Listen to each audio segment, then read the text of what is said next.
আমার রান্নাঘরে তোমাদের সবাইকে স্বাগত জানাই। আমি এখন করব মেটে চচ্চড়ি। মেটে চচ্চড়ি একদম ঝাল ঝাল করে মেটে চচ্চড়ি। তো এখানে আমি মেটে কেটে নিয়েছি ছোট ছোট টুকরা করে। আর তার সাথে এখানে লাগছে এরকমভাবে ছোট ছোট করে আলু দিয়েছি। এটা দিয়ে খেতে বেশি ভালো লাগে। বেশি বড় সাইজের আলুর দমের আলু না, একটু ছোট ছোট সাইজের আলুর দমের আলু, এই সাইজটা হলে বেশি ভালো হয়। তো আমি এই আলুগুলোকে কেটে নিয়েছি।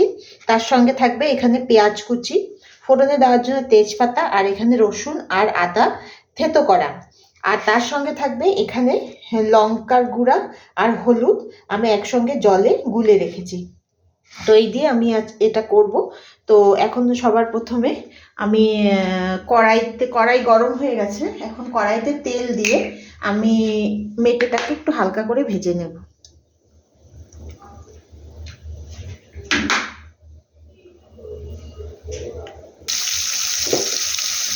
এই মেটেটা আমি দিয়ে দিয়েছি কড়াইতে। তাই এটাকে আমি হালকা করে ভেজে নেব। তাই এটা ভাজা করার সময় এটার মধ্যে এই যে লঙ্কার গুঁড়ার হলুদ যে গুলে রেখেছি এটা একটু দিয়ে এটাকে একটু ফ্রাই করব। জাস্ট অল্প একটু দেবো, আঁচটাকে বাড়িয়ে দেবো, তার সঙ্গে দেবো একটু লবণ। অল্প লবণ দিলেই হবে। এটাকে আমি ভালো করে এটাকে ফ্রাই করে নেব, আঁচটাকে বাড়িয়ে দিয়ে ফ্রাই করে নেব। এই মেটেটাকে আমি ভাজা করে উঠিয়ে নিয়েছি। এখন আমি এইখানে অল্প করে একটু তেল দিয়ে দেব।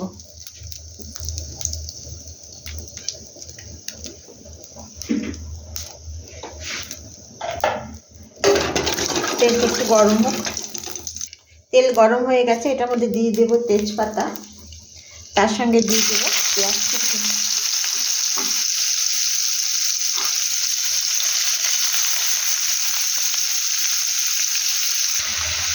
পেঁয়াজটা একটু একটু হালকা হালকা ভাজা হয়ে গেছে। এরপরে দিয়ে দেবো আমি আলুগুলোকে আমি ভাজা করে উঠাইনি, এগুলো একদম ছোট আলু, তো একটু দেওয়ার সাথে সাথে সিদ্ধ হয়ে যাবে। সেই জন্য আমি এই মশলার সাথে আলুগুলোকে কষিয়ে নেব।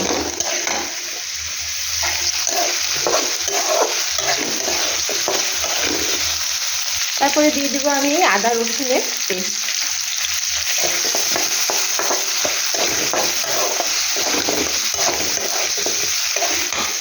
দিয়ে এটাকে আমি একটু ভালো করে আলুর সাথে পেঁয়াজ দিয়ে সব কিছু একসঙ্গে একটু 1-2 মিনিট এটাকে ভালো করে একটু কষিয়ে নেব। এটা মোটামুটি একসঙ্গে মেশানো হয়ে গেছে। এখন আমি এই যে হলুদ আর লঙ্কার গুঁড়া একসঙ্গে গুলে রাখা এটা আমি দিয়ে দেবো। দিয়ে গ্যাসটাকে একটু মিডিয়াম থেকে বাড়িয়ে দেবো যাতে এটা তাড়াতাড়ি কষে যায়।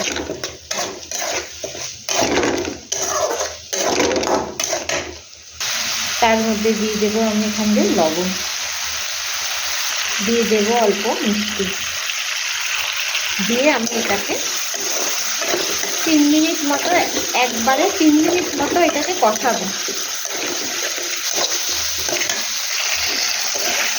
এটা আমার ভালো করে 3 মিনিট কষানো হয়ে গেছে। সব কিছু দিয়ে আমি এটাকে ভালো করে কষিয়ে নিয়েছি। এখন এটার মধ্যে দিয়ে দেবো জল। প্রথমে অল্প জল দেবো, অল্প জল দিয়ে এটাকে একটু ভালো করে নেড়ে নেব।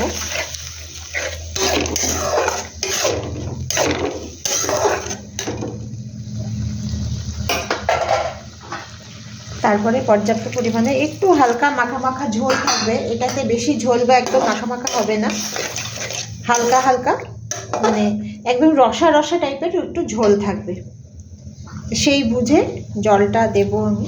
তারপরে এটা হয়ে গেছে, এখন এটাকে আমি ঢাকা দিয়ে এই 5 থেকে 7 মিনিট এটাকে আমি হতে দেব। 5 মিনিট হয়ে গেছে, দেখি এটার অবস্থাটা কি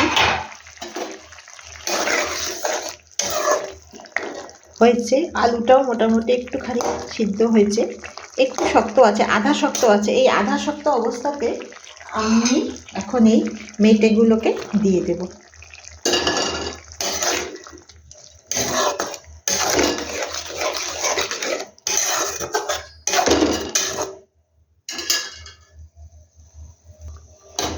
আমি অল্প উপর দিয়ে অল্প জল দিয়ে দিয়েছি। এখন এটাকে ঢাকা দিয়ে দেব। মিডিয়াম থেকে অল্প কম আছে এটাকে হতে দেব। 5 মিনিট পরে দেখব।